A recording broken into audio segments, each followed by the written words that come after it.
We invite you to turn to John's Gospel, chapter 2, verse 13. And as we stand, let us read together this story of Jesus as he cleanses the temple in Jerusalem. In the Gospel of John, this story happens at the beginning of Jesus' ministry, and it's appropriate for the way John writes. It's also possible that it simply records not the only event, the only time this happened, but two times that this happens in the ministry of Jesus. John records that Jesus confronts those who are doing business in the temple and forgetting the real purpose. Hear these words. The Passover of the Jews was near, and Jesus went up to Jerusalem. In the temple he found people selling cattle, sheep, and doves, and the money changers seated at their tables. Making a whip of cords, he drove all of them out of the temple, both the sheep and the cattle. He also poured out the coins of the money changers and overturned their tables. He told those who were selling the doves, "Take these things out of here. Stop making my Father's house a marketplace." His disciples remembered that it was written, "Zeal for your house will consume me." The Jews then said to him, "What sign can you show us for doing this?" Jesus answered them, "Destroy this temple, and in 3 days I will raise it up." The Jews then said, "This temple has been under construction for 46 years, and you will raise it in 3 days?" But he was speaking of the temple of his body. After he was raised from the dead, his disciples remembered that he had said this, and they believed the scripture and the word that Jesus had spoken. When he was in Jerusalem during the Passover festival, many believed in his name because they saw the signs that he was doing. But Jesus, on his part, would not entrust himself to them because he knew all people and needed no one to testify about anyone, for he himself knew what was in everyone. This is the gospel of our Lord Jesus Christ. Praise be to you, O Christ. You may be seated. There are many ways that we seek to try and communicate the gospel. Among those that the church has always used throughout the history and the tradition of the church is drama, to help bring that home to us, to help us see. The Bible itself is a divine drama, and we see how God, through the pages of these stories, unfolds himself and reveals himself to us. We'll look today at a little different view, kind of a turnaround in one of Thornton Wilder's plays as we begin to prepare for the lesson that we will hear this morning. Let us listen carefully. Now it came to pass on that day, when the sons of God came to present themselves before Satan, that Christ also came among them. Whence comest thou? From going to and fro throughout the earth, and from walking up and down in it. Hast thou considered my servant Judas? For in all the earth there is none like him, an evil and a faithless man, one who feareth me and turneth away from God.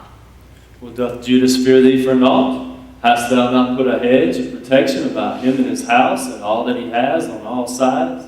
But draw back thy hand from him now, and he will renounce thee to thy face. Behold, all that he hath is in thy power. So Christ went forth from the presence of Satan. He descended to the earth. 33 years are but a moment before Satan and before God. And at the end of this moment, Christ ascends again to his own place. He passes on this journey before the presence of the adversary. You are alone. Where is my servant Judas, whom I gave into your hands? He follows me. I know what you have done. And the earth rejected you? The earth rejected you! All hell murmurs in astonishment. But where is Judas, my son and my joy? Even now he is coming. Even heaven, when I reigned there, was not so tedious as this waiting. Know this, Prince, I am too proud to show all my astonishment at your defeat. But now that you are swallowing your last humiliation, now that your failure has shut the mouths of angels, I may confess that for a while I feared you. There is a fretfulness in the hearts of men. Many are inconstant, even to me. Alas, not every man is a Judas. I knew that you would be able to win their hearts for a season with your mild eloquence. I feared that you would use this to your own uses, this fretfulness that visits them. But my fears were useless. Even Judas, when my power was withdrawn from him, even Judas betrayed you. Am I not right in this? You are. You admitted him into your chosen company. Is it permitted me to ask for how much he betrayed you? For 30 pieces of silver. Am I permitted to ask what role he was assigned in your company? He kept the money bags. Does heaven understand human nature as little as this? Surely the greater part of your closest companions stayed beside you to the end? One stayed beside me. I have overestimated my enemy. Learn again, Prince, that if I were permitted to return to Earth in my own person, not for 30 years, but for 30 hours, I would seal all men to me, and all the temptations in heaven's gift could not persuade one of them to betray me. For I build not on timid aspirations and intermittent dreams, but on the unshakable passions of greed and lust and self-love. At last, this is made clear. Judas, Judas, all the triumphs of hell await thee. Already above the eternal pavements of black marble, the banquet is laid. Listen, how my nations are stirring in new hope and new joy. Such music has not been lifted above my lakes and my mountains since the day I placed the apple of knowledge in the teeth of Adam. What have they done to you, my beloved son? What last poor revenge have they attempted upon you? Come to me. Here there is comfort. Here all violence can be repaired. The futile sprite of heaven cannot reach you here.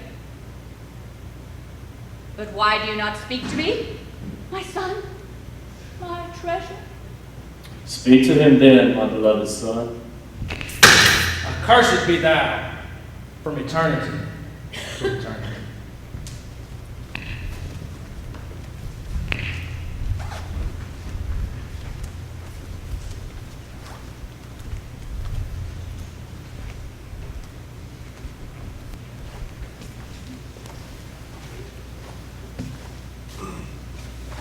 Story of Judas, you can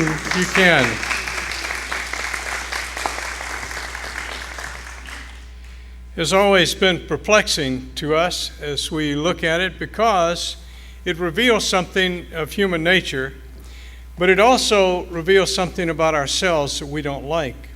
Sometimes we ask the question on Maundy Thursday at the communion service of the Last Supper, as we remember that particular event in the life of Jesus, am I the one?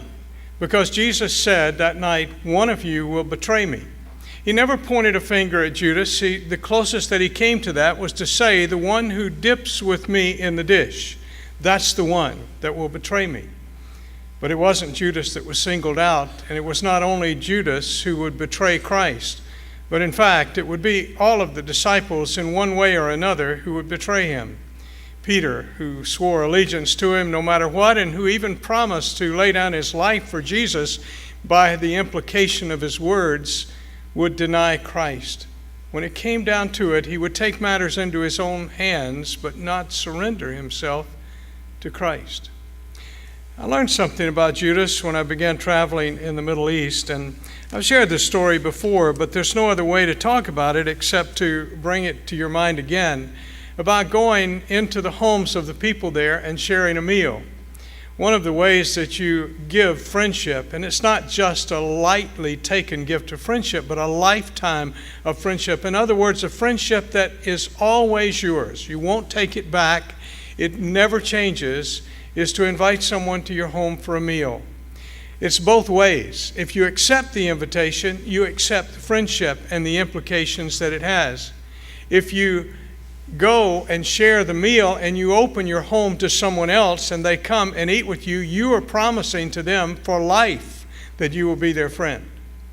On one particular occasion, I was invited to the home of a friend, and he was a young guy that I had known for some time, watched him develop and watched him grow, and so he invited me to bring, what, in his words, a very good friend of yours. He said, I want you to come, Sam, but I want you to, and I'm going to paraphrase, I will extend my friendship to someone that you consider a friend. Now, I was traveling with a group of people, and I considered all of them friends, so I prayed about it and thought, who among this group would benefit the most from this experience and this understanding? And finally came to the place that the one who perhaps would benefit most was a missionary who was a missionary to Mexico, and he was traveling with us for his first time to the Holy Land. So I said to Sean, I said, would you like to go with me? And he immediately said yes. So the two of us went to the home of this young Palestinian man. After the meal was over, we finished, and I said, Ahmed, please share with Sean what this means to have a meal in your home. And he chose a little different way to express it than most of the older people and the other traditional people that I had been in their homes. I expected one answer, but the answer he gave was very enlightening, and it was very insightful. He looked at Sean and he summed it all up, and he said it like this: if your friendship is ever broken, you have to fix it.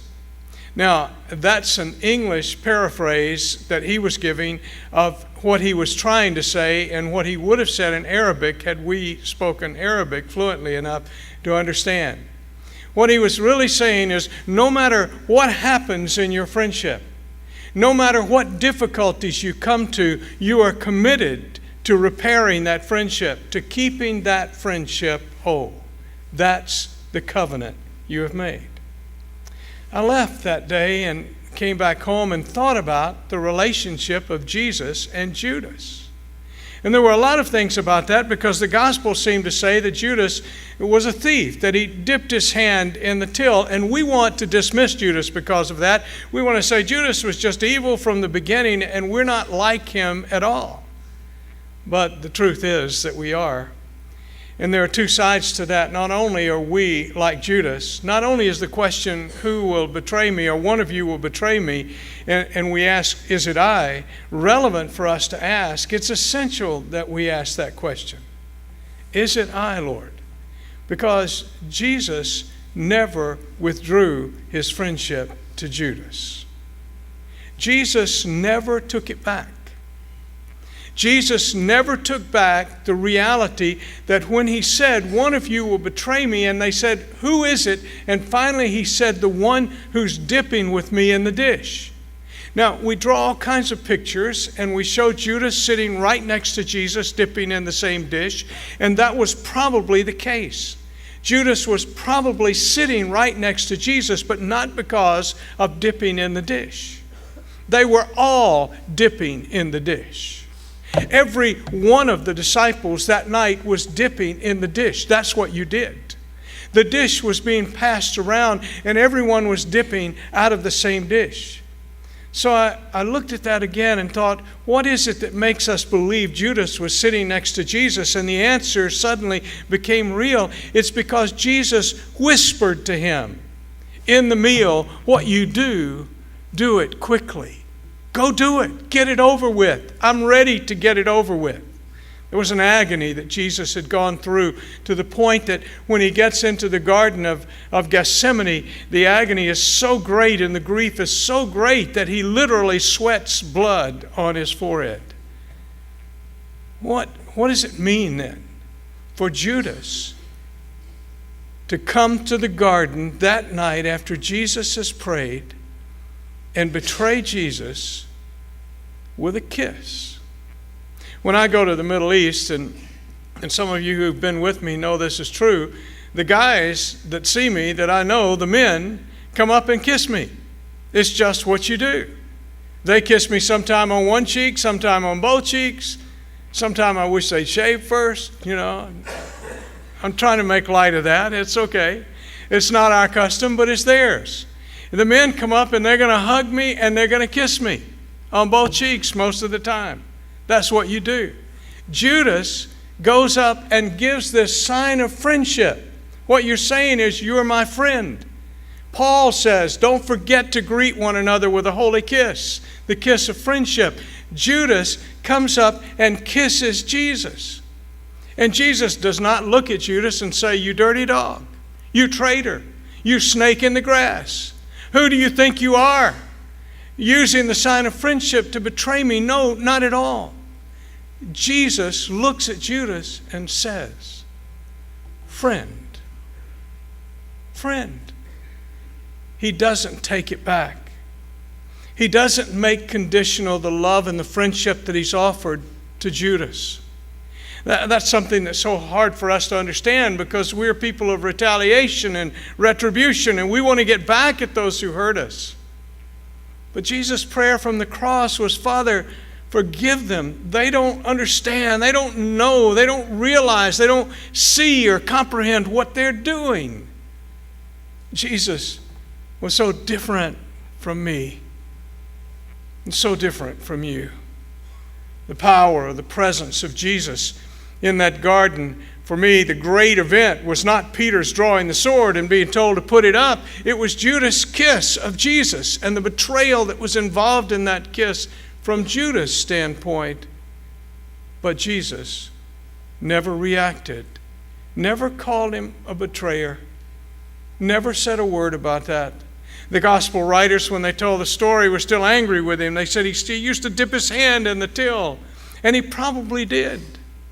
I remember my first assignment as a youth pastor. I had been serving as a local pastor for several years in Mississippi, and as a student in college. And then when I went to seminary, I was fortunate enough to work with Dr. Don Durham, who died this last year. And Don was such a great mentor for me. He was from the mountains of Kentucky, had gone to Duke and graduated from Duke Seminary. Dewey Sanders was Garrett Theological. He was the associate pastor, and I was an Asbury Seminary student. So we had three different perspectives that we brought together, and I learned so much from these men that I worked with. And Don called me in one day, and he said, Sam, you're the youth minister. And he knew we had just had elections. And he knew that in those days, we actually elected officers in the youth group. We would elect a president and a vice president and a program chairperson. These are all young people, not adults, but young people, and a treasurer and a secretary, all from the youth themselves. And the treasurer's job was to take home the offerings that we had that would be used at particular times, and to bring them back and receive the offering each week. And he said, Sam, if there's no accountability, if you let that young person take home money that's not accounted for and put it in their drawer and never have to give an account, you're wrong if they take something. And I didn't understand what he meant at first. He said, they won't mean to. He said, at first they'll be short lunch money and they'll put an IOU in that box, and then they'll mean to pay it back. But after a while, they'll need that, and they'll think it was so easy that it just will become something that will happen. And I thought to myself, that's probably true. So I tried to, all the years that I was in youth ministry, to create, not just for money, but in other ways too, an accountability among teenagers, like I would expect an accountability for adults. And I learned that from my friend Don.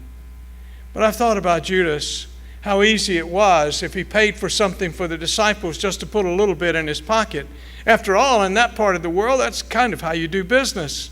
You go and you make a deal, and then you charge more than you do others. There are restaurants that we stop in the old city of Jerusalem, and I go in and talk to the manager or to the young guy in one particular pizza place. He said, "Don't let your people tell how much I'm charging you." And I said, "Okay," because I understood. The people who have guides who go in pay $18 for what we get for $9. And I said, "I understand. I'll tell them to be quiet about it and enjoy it and be thankful." And they would. The guides would take their share off of the top. So that's the way they do business a lot of times. So Judas was maybe doing what people in that part of the world had done before. He was taking advantage. The only problem was that's not the way Jesus expected his disciples to act. So I had to ask myself, am I ever like that? I've never stolen out of the MYF box. I've never taken anything out of the offering. And you would certainly say when the offering is passed, I don't reach my hand in and take something out. But let me suggest to you that every one of us have done that. Every one of us in this room have acted just like Judas did. We have taken out of Jesus what we want and used it for our benefit. We do this in the church. We take from the Gospels what we want, but not accept the responsibility that God has given us for the world. And when we do, we have stolen from the Lord who gives so freely. He doesn't point his finger at us and call us a betrayer, but he simply weeps, I think, at times that we have taken the good news of Christ and tried to keep it for ourselves as if it belongs to us as some kind of possession when it was given to the world. It was a gift to the world. The gospel of God was a gift to the world. The good news of Jesus was a gift to the world. Back in the 1960s, there, in the 70s, during the time when Jesus Christ Superstar was coming out, and there were a lot of Godspell, and there were a lot of things emerging to try to understand Jesus on a more down-to-earth basis and somehow get him to where we could see him as a real person. And the writer of Jesus Christ Superstar struggled with that when he interpreted Judas. Because he had Judas as trying to force Jesus to act as if Judas was some kind of a catalyst to make Jesus do what Judas wanted him to do. I have a good friend who takes that tact. He believes that Judas was a member of the Sicarii, and that the word Iscariot doesn't necessarily point to a place in Judea, as most of us believe it does, but that Judas Iscariot, that was really kind of a corruption of the word Sicarii. And the Sicaries were assassins. And my friend believes that Judas was angry, and he thought, surely if I force Jesus' hand, he will have to act. Now, lest you doubt that Judas had good reason for that, lest you doubt that if that were true and that theory held up, that something would have happened. What did happen when Judas betrayed Jesus and Jesus said, "I am the one"? What did happen in the garden? The Gospels record that every one of those 150 or 200 soldiers fell to the ground. The power of God was so manifest in that moment that they couldn't stand up. And he said, "I am he." And if Peter had been allowed to take them on, all that would have happened when they put it not in the spirit but in an earthly way is every one of those disciples would have been killed, and it all would have been over. Instead, Jesus took the betrayal upon himself as he had taken everything else and took the responsibility for it. And Jesus said, "Let these go, these that are with me, these that are mine. I'm not going to lose them. Let them go. Take me." So how have we betrayed Christ? How would we have taken out of the till, stolen from God? There was a musical in the 60s that didn't get much press. It was a satire on the church. It was embarrassing to us as the church, and even though a number of churches played it, it was hard to hear. It was called For Heaven's Sake. For Heaven's Sake. And in that musical, they took a lot of things and turned them inside out, as Thornton Wilder's play did today with Judas in the role that he played, that she played so well today. And in that play, in that musical, they sang, "A mighty fortress is our church, a bulwark never failing." Except they changed the words. Instead of "a mighty fortress is our God," they sang it like I just said, "a mighty fortress is our church." Did you even hear that? The church is not the fortress. God is. The church is not the place. God is the reality. "A mighty fortress is our church," the musical sang, "a bulwark never failing against the changing neighborhood where sin is all prevailing. We won't let those outsiders in. They'll make the place a shambles. You can't pick grapes from brambles."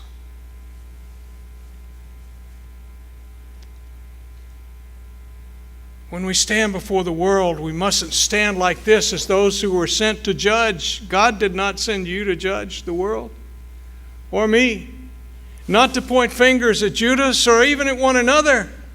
But if we're going to judge anybody, we should judge one another while we judge ourselves as those who are inside.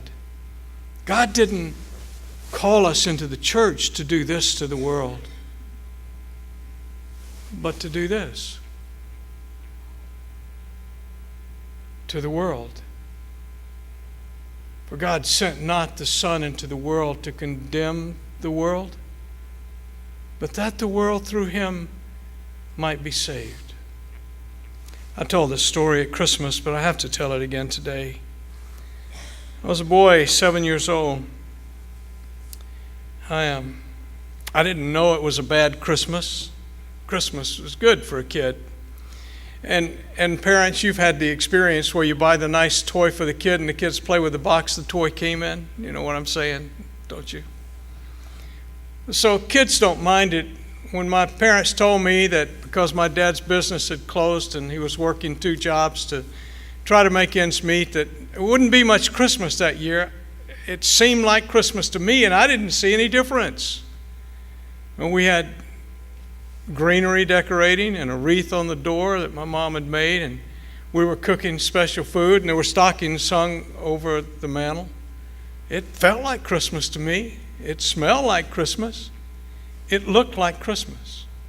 And when my dad brought home a cigar box of little firecrackers, broken packages that he'd picked up from the supply house, the warehouse where he was working at a second job, and saved them instead of throwing them away, I thought it was great. Best Christmas I could have had. I mean, what could you give a 7-year-old boy more than a box full of firecrackers and a candle to light them with and send him out to set off and make noise? I mean, that's what 7-year-old kids like to do. Did you know that? They like to make noise. So I was shooting firecrackers on the front steps of our home. And there were 2 boys, obviously poor. I knew that. Nobody even had to tell me. The mismatch of their clothes looked like that. They didn't look like me, but they did look like me. Their skin was darker than mine. I knew they came from the other side of town. My dad looked out the door. It was the 1950s, and he looked at the boys and said, "Merry Christmas." And they came up and watched me shoot firecrackers. And then they said, "We want to buy some firecrackers." I thought, I'd heard my folks say we needed money. That'd be a good idea. So I said, "Have you got any money?" And they pulled out a handful of change, pennies, nickels, 3 dimes, 1 or 2 quarters. I tried for the quarters, but they wouldn't go for that. So I took the dimes. I knew enough to know they were worth something. I took those 3 dimes 3 silver dimes. In those days, it really was silver. And I gave them some of the broken packages of Ladyfinger firecrackers that I had.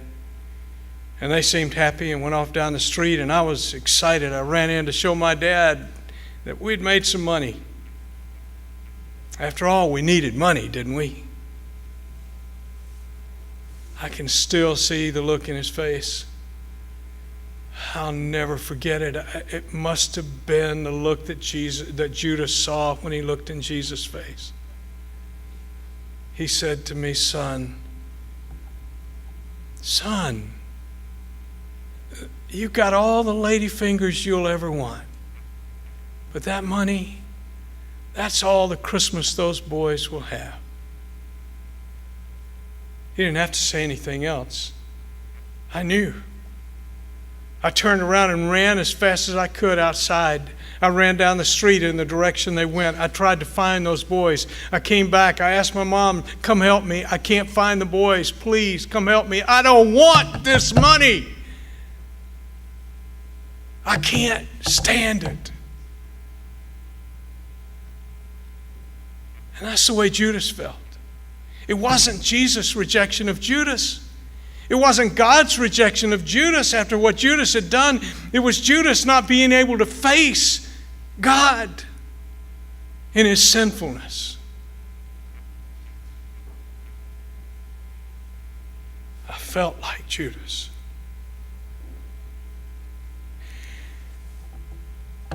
I know that the difficulty that we have is to see ourselves as we are. We're a prideful people. We Americans want to see ourselves as a cut above the rest of the world. That's okay. But in Jesus' prayer that he taught us to pray, there's only one conditional part of that prayer. And it keeps us from seeing ourselves a cut above. He taught us to pray, Father, forgive us our sins as we forgive. It's the only conditional part of the prayer. And it's a gift from God, not a condemnation, not a denial of forgiveness. But the only way I can face God in my wretched sinfulness is when I know I stand in the need of prayer. And I stand in the need of forgiveness. And when the agony of my heart breaks enough that, like the slave trader who wrote Amazing Grace, I can say, Amazing grace, how sweet the sound that saved a wretch like me. And when I face the cross knowing who I am, my hands reach out not only to God, but to others around me.